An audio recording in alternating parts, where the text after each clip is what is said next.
Thank you for joining us today, and we are very excited to introduce you to our featured author, Lucky Lauridsen. My name is Gail Watson, President and CEO of Women Speakers Association, and you are listening to our Author Spotlight Show. Lucky, well, she is a part of the book Voices of the 21st Century, and this book serves as an opportunity for women from around the world to share their voice with powerful and passionate messages to make a difference in the lives of others. It's done by one woman simply stepping up and into her own truth to be vulnerable and transparent. And I know this can take a tremendous amount of courage, which is why, as more of us rise up to share our voices, to educate, guide, and inspire, we must support one another by both sharing and listening to those messages.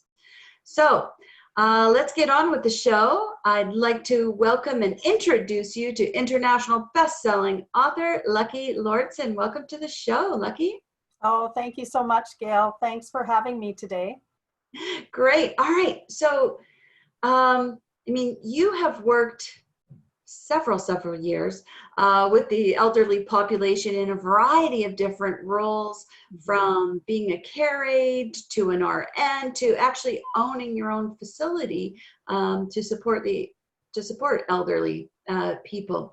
And you write a story called The Greatest Gift and share it in Voices of the 21st Century.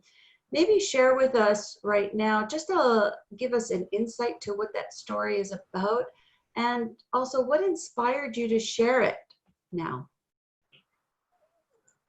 Well, I was inspired to share my story to raise awareness about how we view and treat older people on the front lines, in our jobs, in the community, the people that we interact with, and also in our own families. Because I've worked with the elderly population most of my life, I actually started, as you mentioned, as a volunteer when I was only 15 years old at my local hospital. And there I spent a lot of time with elderly people in the residential care. And I didn't have grandparents here. And for some reason, I had grandparents in India, but not here. I really connected with older people. They had so many stories to share, and they were so interesting. And I was curious, so I was always asking questions. Even by age 18, I was cooking meals for an elderly couple that I became very close to. And I really admired them, and I knew that I could help them out by dropping off some meals. So I would do that after I cooked meals in my own home. I went on to become a care aide, and my first job was in the residential care facility in our community. And then I became a licensed practical nurse, and I loved it so much that I went on to become a registered nurse. And I worked in a variety of areas in the hospital, but it was always with seniors. So whether it was in surgery, medicine, I worked in hospice, it was always with seniors. But I also went back to school and got a business background, and it was my dream, and it happened where I was able to purchase an independent living community for seniors, and I operated that for a number of years. So collectively, it's about 40 years that I've been working with seniors. And so when I see seniors in the community and I see people treating them with a level of disrespect or a lack of dignity, I get really upset and really frustrated. And often I see interactions on the front lines where the interaction is made difficult. And the reason being is it's obvious that the person that is serving the older person on the front lines just doesn't understand aging.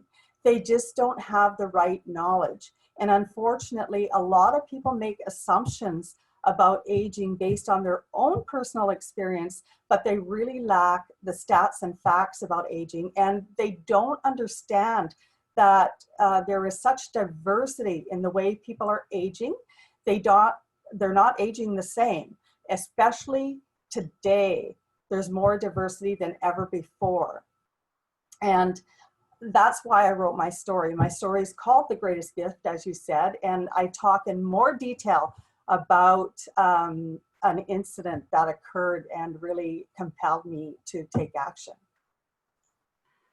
You are the greatest gift. When I think to give you, I mean, you are the voice of the elderly population, which I love and really appreciate about you. Since first meeting you and you sharing some of those stories, it has opened my eyes to what I take notice in much greater depth and detail. Um, of the horrific experience that seniors go through, just from the cashier lines or trying to communicate. And I can see that sometimes those experiences are made more difficult, you know? So right out of the gate, lucky, you are the greatest gift for them. So, thank you for that. So in your chapter, I know you share a personal account of a story that, I mean, changed your life forever.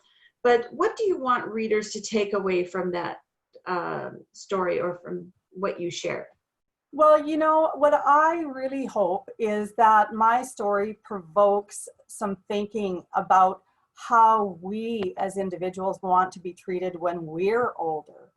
And especially if you have seniors in your life now, how do you expect others to treat them if they're shopping in a grocery store, if they're in a restaurant, even if they're at Municipal Hall and they're there paying their bills? How do you want them to be treated? But I think the most important message that I want the readers to take away is that they will, they will learn, I think, from the story is that why it's so important for us to live and create a senior-friendly world, and why it's so important, actually, even more so for today's youth. I love that, creating a senior-friendly world.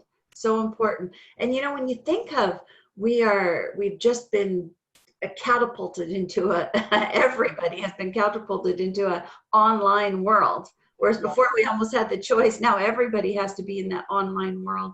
It must be extraordinarily difficult for seniors to even get connected that way. So it's, you just, with this fast-paced changing world, we can see so many different things come up. But to be aware, I love that you're bringing that awareness that we have to create a senior-friendly world for sure. So that leads me a little bit to, what are you, Lucky, you've done so much already. Tell us what you're doing now, and share a little bit about yourself. Well, the story that I shared in the book is the reason it compelled me to create my business and the business that I run today. There was an incident that occurred, and I talk about that in my story, and it's what really moved me to action. And I felt almost like and I don't know if that's the nurse in me, but I felt a sense of responsibility to do something and to speak out.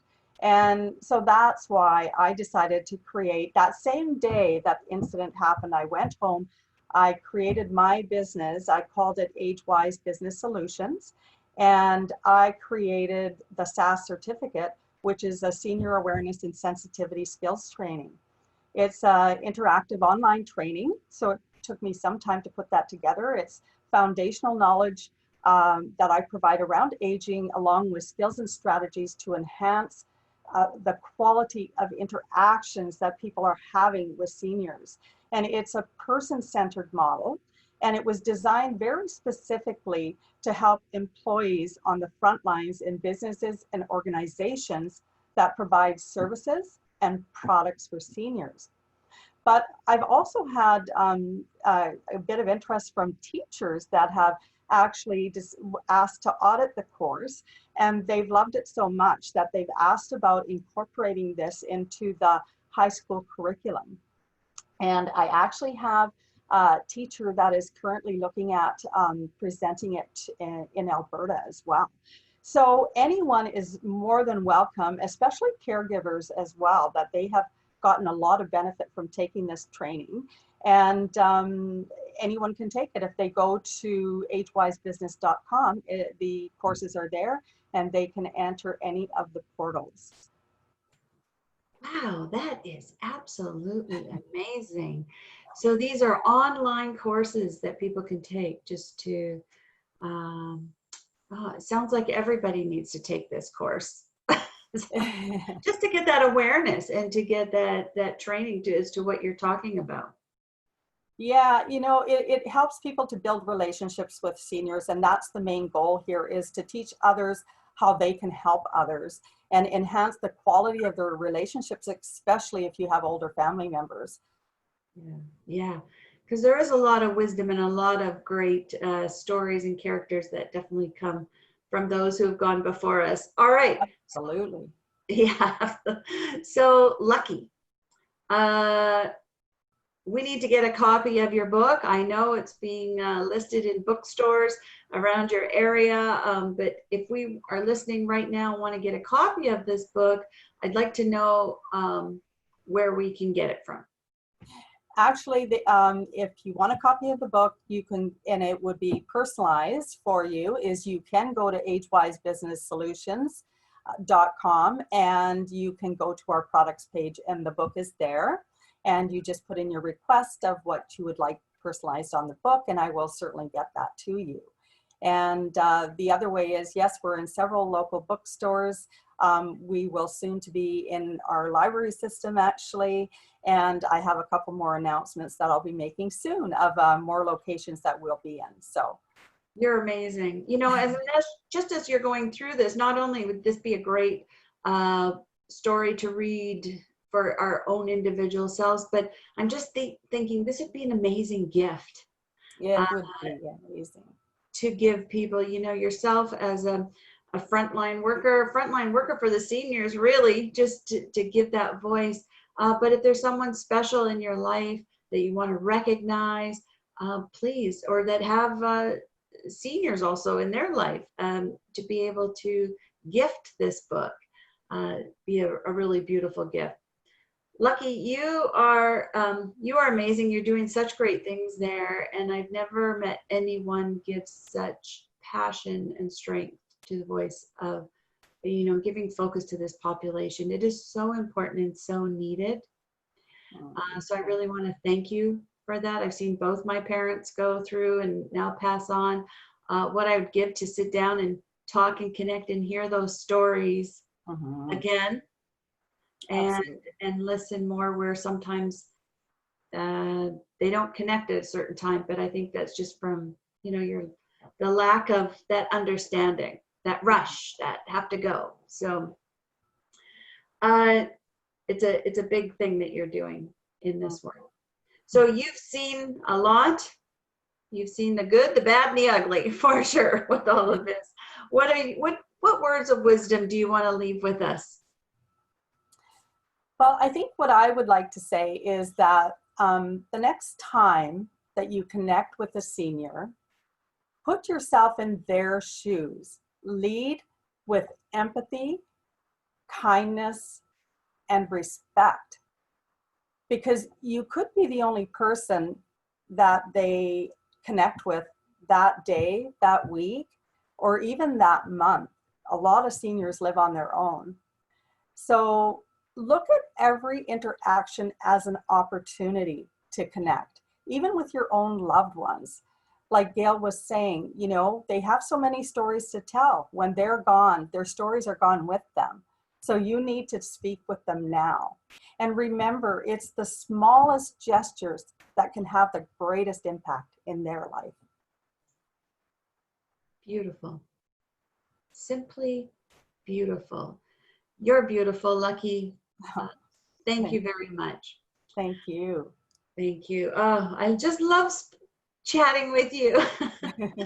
All right, and to everybody listening, I hope you enjoyed hearing Lucky's story. Do pick up a copy of the book and read her story. Share it out. It's so, so important to get this message across. So Lucky Lauridsen, thank you very much. And to everyone listening, we thank you for joining us today. And wherever you are in this world, we wish you a safe day, be happy, and stay healthy. Yes, for sure.